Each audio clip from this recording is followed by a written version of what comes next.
Bienvenidos al Cervatillo, el podcast educativo del Instituto Internacional de Educación Secundaria Medina Azara de Córdoba. Un programa presentado y dirigido por Rafael Mendoza, profesor del centro. El pasado mes de abril, la profesora de latín Teresa González organizó las primeras jornadas clásicas en el IES Medina Azara, un evento que resultó un verdadero éxito a tenor de la implicación del alumnado y profesorado. A lo largo del mismo hubo pequeñas representaciones teatrales, concursos para elegir el mejor atuendo clásico, visitas de personajes de la antigüedad que entraron en las clases, exposiciones sobre científicos del periodo, fabricación de tablillas y relojes de sol, experiencias de realidad virtual y así un largo etcétera. Pero a mí me llamó especialmente la atención el taller sobre las legiones romanas que montó mi compañero de departamento Joaquín Ordóñez, en el que se mostraba al alumnado con réplica exacta de arma y armadura cómo combatían, vivían y en su caso morían estos soldados, desechando de paso falsos mitos y creencias sobre los mismos, que se deben muchas veces o están en el imaginario colectivo debido a las películas del conocido como género peplum. Para dar a conocer algunos de los aspectos que en el taller se trataron, pues fueron muchos los alumnos y alumnas, pero también profesores y profesoras que se quedaron con las ganas de participar en él, tenemos hoy, una vez más, en los micrófonos del Cervatillo, a Joaquín, que amablemente se ha ofrecido a compartir con nosotros un rato de charla sobre este interesante tema, en el que será el último episodio de la primera temporada del Cervatillo. Buenos días, Joaquín. Buenos días, Rafael, de nuevo. Bueno, en primer lugar, muchas gracias por estar aquí. La verdad es que tuvimos una maravillosa experiencia hace poco con el episodio sobre la novela gráfica y la historia, así que estoy encantado de que nos acompañes de nuevo, en este caso para hablar sobre las legiones romanas, una materia en la que tienes un conocimiento bastante profundo, por lo que pude observar durante el taller de las jornadas clásicas. Bueno, muchas gracias a ti por darme la oportunidad de poder hablar sobre el ejército romano. Un tema denso, un tema complejo, y vamos a sumergirnos directamente en él, comenzando cómo tienen que hacerse las cosas por el principio. Y la primera pregunta es, ¿cuál es el origen de esta famosa unidad militar y cuál era su composición original? Bueno, es una pregunta, la verdad, que como tú muy bien dices, es compleja, ¿no? Y que abarca muchos puntos. Vamos a intentar hacer una especie, ¿no?, de resumen, ¿no?, para que podamos hacernos una idea. El origen, en primer lugar, ¿no?, podemos decir de la palabra, ¿no?, de la palabra legión, bueno, se retrotrae un poquito al latín legere, ¿no?, que es como se conocía a la recluta, ¿no?, de diferentes, ¿no?, de las composiciones, ¿no?, de las tropas desde el periodo protohistórico, ¿no? Y el origen, ¿no?, el origen de esta unidad militar pues se entronca un poquito incluso con la leyenda, porque Tito Livio ya dice, ¿no?, que el rey Rómulo, ¿no?, el mítico rey, ¿no?, primer rey de Roma, ya había reclutado una legión. Sin embargo, si nos ceñimos a los datos históricos, a las fuentes y sobre todo a la iconografía y también a la arqueología, ¿no?, que nos da muchos elementos, ¿no?, sobre su armamento, sobre su equipación, etcétera, pues podríamos decir que el origen, ¿no?, de esta unidad militar tan característica, pues la podemos cifrar en eso, en el momento, ¿no?, en el momento de la monarquía. Sabemos que la civilización romana va a ir cambiando, va a ir evolucionando, ¿no?, el sistema social, el sistema político. Empieza como monarquía, después una república y finalmente un imperio. Y es durante el primer momento, durante la monarquía, cuando se van a formar estas primeras unidades militares, que van a ser relativamente reducidas, sobre todo organizadas alrededor de una serie de líderes, ¿no?, caudillos, de aristócratas, ¿no?, que serían el origen, ¿no?, de las gentes, ¿no?, y de las familias, ¿no?, famosas que luego vamos a ir conociendo, ¿no?, a lo largo de la historia de Roma, que se trataría más bien de una serie como de bandas, ¿no?, organizadas a través de estos caudillos, y que, en este momento, ¿no?, de creación de esta ciudad, sería un ejército relativamente reducido, posiblemente pocos miles, ¿no?, de soldados alrededor de estos caudillos y de su clientela, y que esto poquito a poco pues va a ir evolucionando, va a ir cambiando. Podemos hablar un poquito no se conoce mucho de su organización, primera, porque ya digo que entronca un poquito con la leyenda. Pero luego, poquito a poco, conforme Roma va a tener contacto con otros pueblos, va a tener contacto con las ciudades latinas de alrededor, con los etruscos al norte o sobre todo con los griegos al sur, ¿no? Los dos grandes núcleos de influencia, pues va a ir evolucionando. Y de este primer momento, vamos a llamarlo así, protohistórico, ¿no? En el que, en fin, predomina, ¿no? Este carácter ¿no? individual, ¿no? aristocrático, se va a ir formando un sistema, ¿no? caracterizado por lo que podemos decir, ¿no? un ejército, vamos a llamarlo, ¿no? con todas las salvedades posibles, nacional, en el que tanto la influencia etrusca itálica como la influencia helénica griega va a terminar conformando un ejército de forma hoplítica, es decir, falange cerrada, con soldados armados a la manera griega, siempre pasando, ¿no? a través del filtro itálico, pero sí, armados, ¿no? con ese escudo, ¿no? ese escudo grande, ese hoplon, esa lanza larga, ¿no? Hablando precisamente de ¿Sí? armamento, ya que estás introduciendo el tema, ¿qué armamento y qué tipos de combatientes había en este ejército, no ya de la monarquía, sino ya del periodo republicano, que se enfrentara a la falange griega, pero también a los ejércitos púnicos? Bueno, conforme va evolucionando, ¿no? el sistema político y el sistema económico, el sistema social romano, su organización militar pues también va a ir cambiando. Una de las características que tiene el ejército romano es su capacidad de adaptación y su capacidad de asimilar tradiciones militares, tácticas y armamento de los enemigos a los que se enfrenta.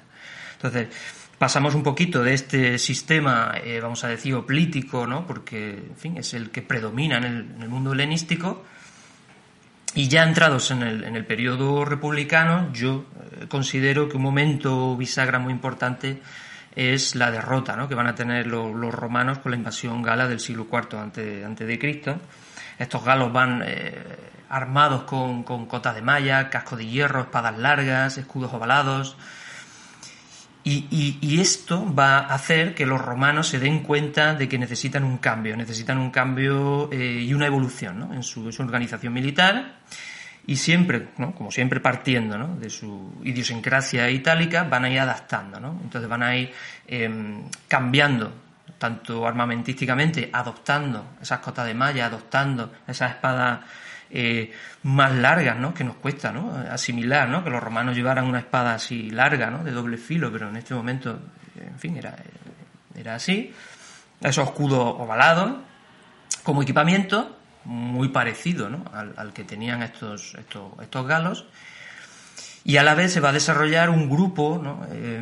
Vamos a llamar de irregulares, armados de manera un poquito más sencilla, que van a formar delante, ¿no? de esta infantería pesada, que reciben el nombre, ¿no? Tradicionalmente de vélites, con unas funciones más de hostigamiento al enemigo previo al combate o de persecución, y que están formados por los grupos pues, menos favorecidos, ¿no? Porque en este momento hay que recordar que en este momento el ejército romano está formado por ciudadanos romanos y que cada uno se provee a través de sus recursos de su propio armamento. Entonces, según tu capacidad económica, te proveías de cierto equipamiento, más eficiente, menos eficiente, más rico, menos rico, y según tu capacidad económica y sobre todo social, se te organizaba. Digamos que ese va a ser el ejército romano que va a conquistar Italia. Uh-huh. Sabemos que cuando este ejército romano, después, ¿no? de la guerra, ¿no? contra Pirro, ¿no? del Épiro, etcétera, salta a Sicilia, entra en contacto con los cartagineses. Y van a comenzar pues las 3 guerras púnicas. Y los cartagineses es otro gran imperio, se basa un poquito sobre todo en los ejércitos mercenarios, por lo tanto tienen tropas muy diversas, de unas características muy diferentes, tanto mercenarios íberos como del norte de África, incluso galos. Entonces los romanos deben hacer frente a un reto, cómo enfrentarse, ¿no? a un ejército que está muy bien mandado. Tenemos que recordar, ¿no?, la figura de Aníbal, por ejemplo, y que es muy variado. Entonces ese sería otro punto bisagra, en el que los romanos van a ir adaptando, van a ir adoptando.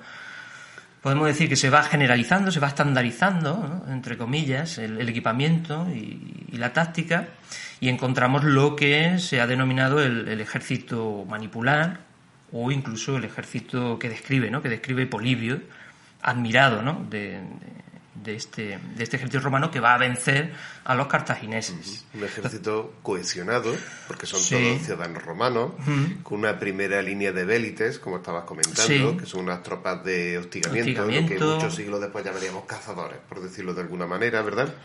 Y luego otras unidades como los Astati, los Triari. Claro, este ejército manipular lo describe Polibio, ¿no? Y nos describe el famoso triplex acies, ¿no?, que es, habría que imaginarse la disposición de una legión romana en 3 líneas en general, precedida, ¿no?, por estos vélites, ¿no? La primera línea serían los soldados más jóvenes, vamos a decir, equipados de una manera un poquito más sencilla. Segunda línea serían soldados un poco más veteranos, equipados con un equipamiento un poquito más complejo, ¿no?, digamos que les facilita una protección mayor. Y la última línea más reducida, que serían los soldados más veteranos, mejor armados, ¿no?, que serían estos Astati, ¿no? Entonces el orden sería vélites, príncipes, triari y Astati. Y bueno, esto lo describe Polibio. Polibio deja abierta la ambigüedad cómo evolucionaba este triple acies, ¿no? Hay muchos autores que han ofrecido, ¿no?, una manera de explicar cómo se relevan las líneas. Hay que pensar en ese triple acies como quizás un ajedrezado, ¿no?, formado, ¿no?, por estos manípulos. Pero es verdad que al ser ambiguo es difícil, ¿no? Es difícil establecer cómo se irían relevando, ¿no?, estas líneas. Y luego había también equites, ¿verdad, caballeros? Sí, al principio, ¿no?, habría que retrotraerse, ¿no?, al principio, en el periodo de la monarquía, había mucha más presencia, ¿no?, de estos jinetes, de esta caballería, estos equites, porque eran, vamos a decir, también la aristocracia, ¿no?, que es la que se puede permitir ir a la guerra en caballo. Sin embargo, sabemos que en la guerra de la antigüedad predomina la infantería. Entonces la infantería va a ir ganando cada vez más importancia y la caballería se va a ir reduciendo. Ya en este periodo republicano de las guerras cartaginesas, la caballería es casi testimonial. Son turmae, que se denomina, ¿no?, vamos a decir, el grupo, ¿no?, que forma estas caballerías, que se situarían a los flancos, ¿no?, de la legión. Todavía en este momento formando parte de esta ciudadanía romana y posiblemente de esta aristocracia romana, aunque cada vez menos. Y se van incorporando aliados, se van incorporando auxiliares que provienen, pues, de diferentes pueblos que los romanos han ido conquistando y que les ofrecen la oportunidad de participar en las legiones, ¿no?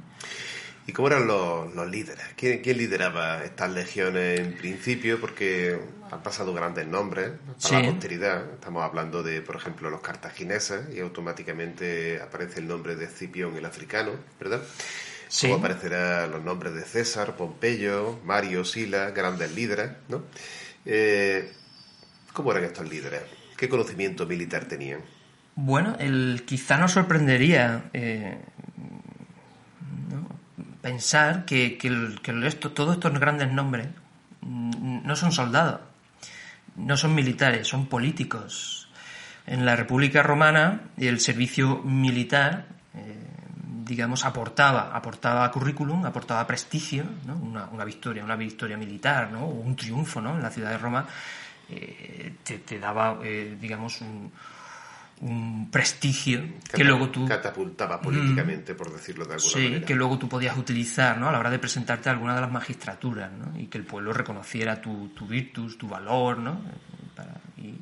Y era una manera, ¿no? Era una manera de promocionarte políticamente. Entonces, todos estos personajes romanos que estamos comentando, pues no eran militares, eran políticos de Roma, que utilizaban el mando militar para promocionarse, ¿no? Políticamente, que no quiere decir que luego fueran grandes tácticos o grandes estrategas o grandes soldados, ¿no?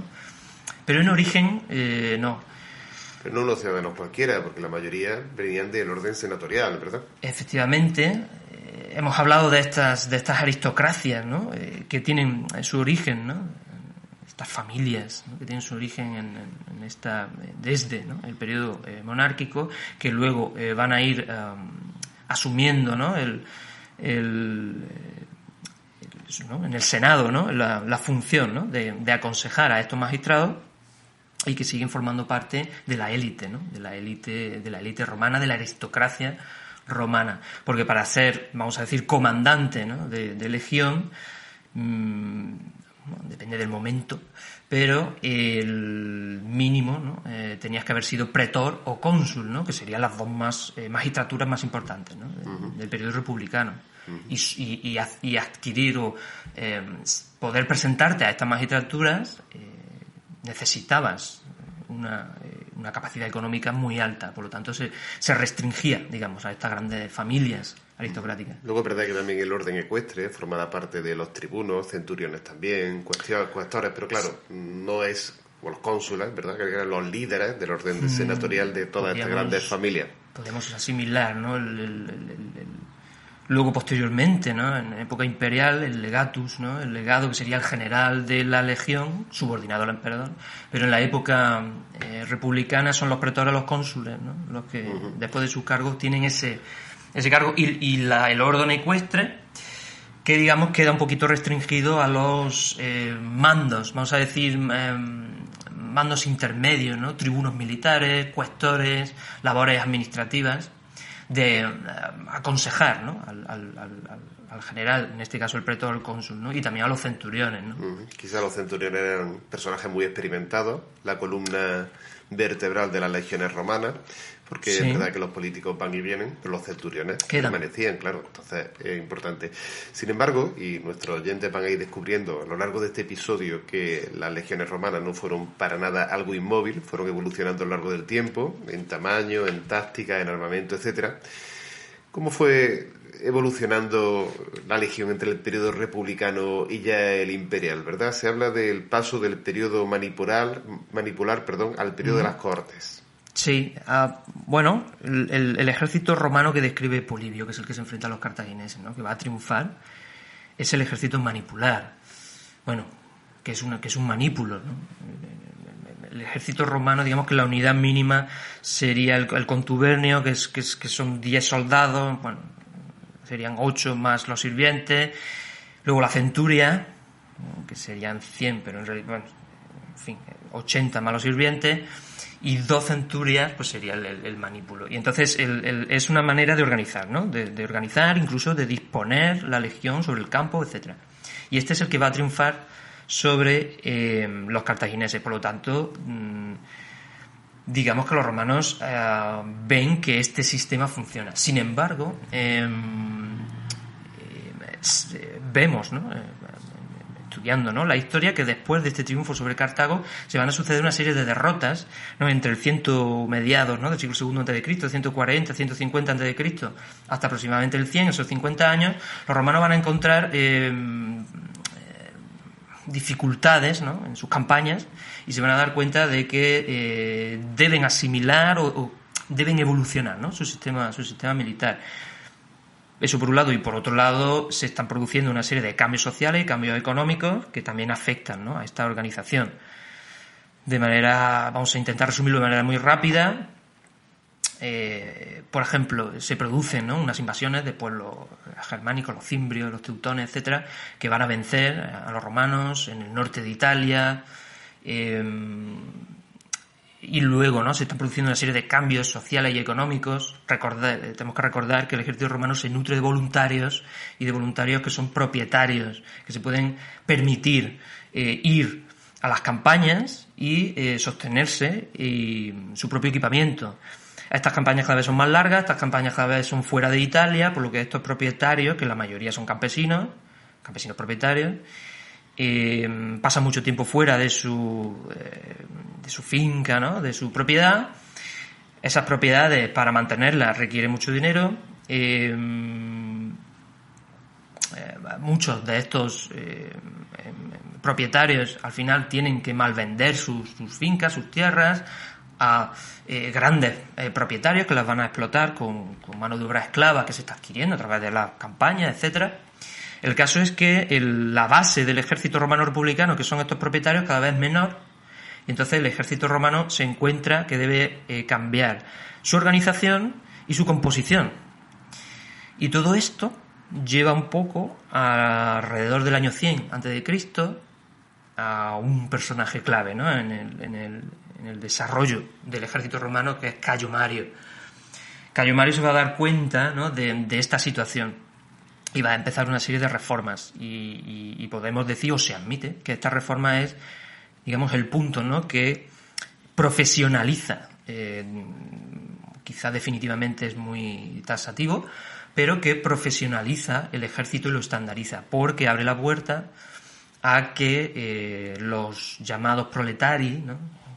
que habría que explicar que no significa proletarios, ¿no? con el sentido que nosotros le damos, sino aquellas personas que no tienen propiedades puedan acceder al ejército romano. Todavía deben ser ciudadanos, aunque luego ya más tarde veremos cómo César permite, por ejemplo, que poblaciones que no tienen todavía la ciudadanía romana accedan a sus legiones para luego, cuando sean licenciados, en fin, darle la ciudadanía. Pero bueno, en este momento todavía tienen que ser ciudadanos, pero son aquellos que no tienen propiedades y va a ser el Estado el que va a, digamos, subvencionar no tanto su paga como su equipamiento. Y aquí empieza lo que podemos decir una estandarización también del equipamiento. Ya no se trata, por tanto, de ciudadanos romanos que hacen una campaña durante determinado periodo del año, ¿verdad? Incluso como vamos a ver durante la Edad Media con los vasallos, sino se trata de unos soldados permanentes, profesionales, unas tropas cada vez más numerosas, que aumentan, efectivamente, es un trabajo que aumentan el número de soldados, por eso hablamos del paso del sistema manipular a las cortes. Ahora iremos hablando también de cifras, de datos de cuánta gente, cuántos soldados, cuántos hombres, cuántos sirvientes componen una legión, y luego las tropas auxiliares que estamos hablando, que no son ciudadanos romanos, pues ciudadanos latinos, por ejemplo, o de otros pueblos, bajo la promesa de conseguir posteriormente nada más y nada menos de la ciudadanía romana. Nosotros pensamos la ciudadanía romana como una cosa muy extendida, ¿no? La ciudadanía romana era de Roma y de las colonias romanas. En este momento sí es muy reducida, es un privilegio. Sí. Y estamos hablando, por ejemplo, de tropas auxiliares como los honderos baleares, por ejemplo, muy famosos, ¿no? O tropas de caballería, etcétera. Los arqueros cretenses, los arqueros, efectivamente. Tropas muy famosas. Vamos a hablar de cifras. ¿Cuántos soldados componían una legión aproximadamente? Hablar de cifras, como siempre, es aproximativo. Entonces, utilizando las fuentes, claro, las fuentes te intentan, ¿no? Concretarte estas cifras. Luego sabemos que la vida real no es así. Pero bueno, digamos, fiándonos, ¿no? de estas fuentes, se presupone que una legión romana aproximadamente estaría entre unos 5.000, 6.000 hombres, ¿de acuerdo? Sin contar lo que estamos hablando de las tropas auxiliares, que, digamos, se añadirían, ¿no? Se añadirían a esta legión. La legión, cuando hablamos de legión, hablamos de ciudadanos, ¿no?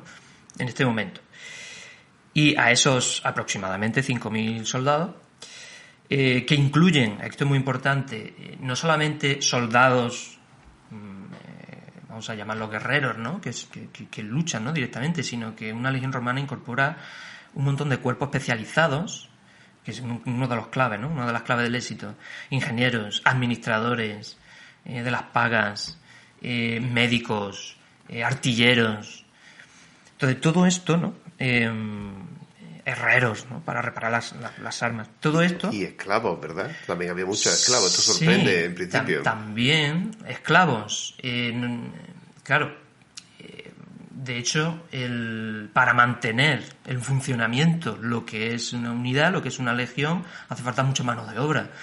Y había esclavos que podían pertenecer pues a su propio, ¿no?, privado, propietario. Por ejemplo, estos cónsules, estos pretores, ¿no?, que son los líderes de las legiones, pues iban con sus esclavos, sino que también había esclavos que pertenecían a la legión y que podían trabajar y podían ayudar en las labores, ¿no?, diarias de estos soldados, que no solían combatir, sino que se mantenían en el campamento, pero que en determinadas circunstancias también podían, ¿no?, es decir, defenderse, ¿no?, en caso de extrema necesidad. Pero es que también había mujeres y niños acompañando a las legiones. Siempre, claro, un ejército está compuesto en este momento de hombres, ¿no?, y soldados, pero como ya hemos visto que no solamente soldados, pero además estos soldados, sobre todo a partir de este momento en el que ya se ha profesionalizado, en el que hay campamentos más estables en los que se pasan mucho tiempo, estos soldados necesitan, vamos a decir, o buscan, ¿no?, una manera de vida lo más próxima, ¿no?, posible a su costumbre romana. Por lo tanto, pues no solamente necesitan esos esclavos, sino que necesitan termas, necesitan tabernas, necesitan tiendas, y también necesitan mujeres. Uh-huh. Y esto me viene muy bien porque, ya que ha salido el tema de los acompañantes, mujeres e hijos, ¿verdad? Sí, sobre todo posteriormente, pero sí. Posteriormente, efectivamente. Pero ya que hemos introducido el tema de la vida del legionario y el día a día, ¿no?, ¿cuáles eran los requisitos para convertirse en legionario? Porque ha salido el tema de las mujeres, pero claro, los legionarios, si no tengo mal entendido, debían ser jóvenes, pero también solteros. Sí, claro. De nuevo hay que irse a las fuentes, y una de las fuentes que más nos ayuda, ¿no?, para comprender qué se necesitaba para ser un legionario pues es Vegecio. Vegecio es un autor muy tardío. Vegecio es un autor de principios del siglo IV, que describe, ¿no?, lo que él entiende ya en el siglo IV que era una legión clásica, ¿no?, una legión en su máximo esplendor, que para él eran las legiones pues de la época del Principado, ¿no?, finales de la República, época del Principado. Y entonces él nos comenta que para ser un legionario, pues se prefería que, obviamente, que fuera joven, ¿no?, y establece ahí unas edades, ¿no?, dice entre los 16, 17 hasta los 25 años, ¿no? Pero de nuevo, a la hora de la verdad, esto a veces se cumpliría y a veces no. Creo que muchas veces, de hecho, no se cumplía. El periodo de servicio del legionario es extremadamente largo. Nada que ver con lo que hoy entenderíamos. Bueno, ya desapareció la mili hace muchos años, pero como el servicio militar que había de 2 años, por ejemplo, eran 16 años nada más y nada menos, ¿verdad? Más otros 4 en la reserva. Unos 20 años, efectivamente. 20 años que podía hacer, que, teniendo en cuenta la media de edad, la esperanza de vida, ¿no? Creo que hubo varios motines, de hecho, en los que cuando llegaba el político, el cónsul, el legado, pues le cogían las manos y se las metían los legionarios en sus propias bocas para que se diesen cuenta de que ya no tenían dientes, con lo cual no estaban en edad de combatir. Yo creo que era llevaban años pidiendo la licencia. Efectivamente, era una cosa como muy gráfica, o sea, que quien entraba aquí, pues básicamente se quedaba toda la vida sirviendo en las legiones. Era un trabajo, y cuando se licenciaban se les prometía un lote de tierra, muchas veces se les prometía la ciudadanía, etcétera. Pero el problema era que estos legionarios quizás habían adquirido, ¿no?, riquezas con el botín, o habían ahorrado algún dinero, o incluso ese lote de tierra, ¿no?, esos colonos que se iban repartiendo, ¿no?, por el imperio. Pero después de 20 años de servicio militar, cambiar de vida es muy difícil.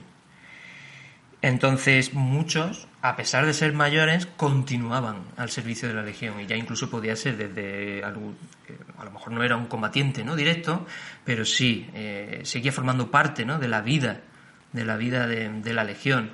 Incluso alrededor de estos campamentos estables pues iban apareciendo, como estábamos hablando antes, ¿no?, de los acompañantes de las mujeres, iban apareciendo pueblos, iban apareciendo pequeños establecimientos en los que los soldados pues encontraban solaz, comerciantes, mujeres, sus propias mujeres, aunque al principio estaba prohibido que se casaran, pero bueno, esto no supuso un problema, ¿no?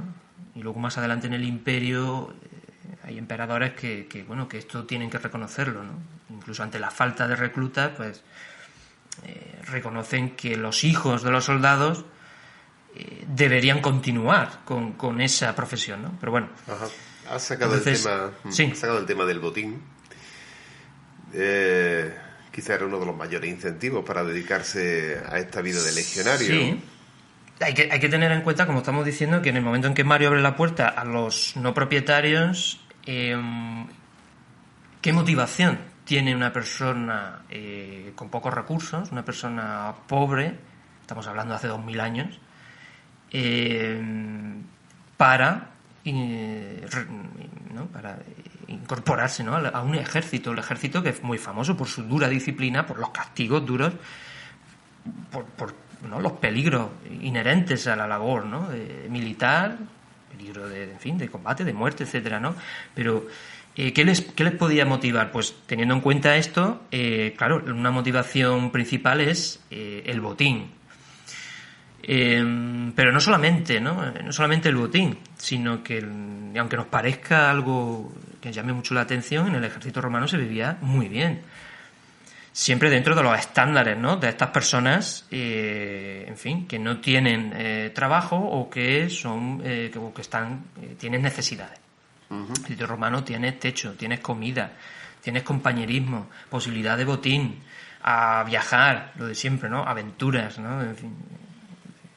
Sí, lo que quiero decir de todas maneras es que la motivación era el botín, el hacer fortuna. Luego, efectivamente, habría unos vínculos, un sentimiento de compañerismo, la camaradería, un sentimiento de identidad, hacer de los compañeros de armas tu verdadera familia, que es una cosa muy habitual en los soldados, el concepto del honor, pero que estos sentimientos, por ejemplo, de amor a la patria, a la ciudadanía, esto de dulces decorum pro patria mori, fue quedando un poquito más en el olvido, ¿verdad? Sobre todo cuando las tropas, las legiones, tuvieron que desplazarse a puntos distantes para combatir no por su hogar o por la amenaza a Roma, sino ya por otro tipo de cuestiones distintas, vamos, lo que sería un imperialismo militar. También hemos hablado estamos hablando de la tropa, claro, los legionarios, pero los oficiales tenían otra visión de las cosas porque, como hemos mencionado anteriormente, son políticos, son caudillos militares. El conseguir victorias militares, batallas campales, suponía un auténtico espaldarazo para su carrera política, para su cursus honorum, que se llamaba.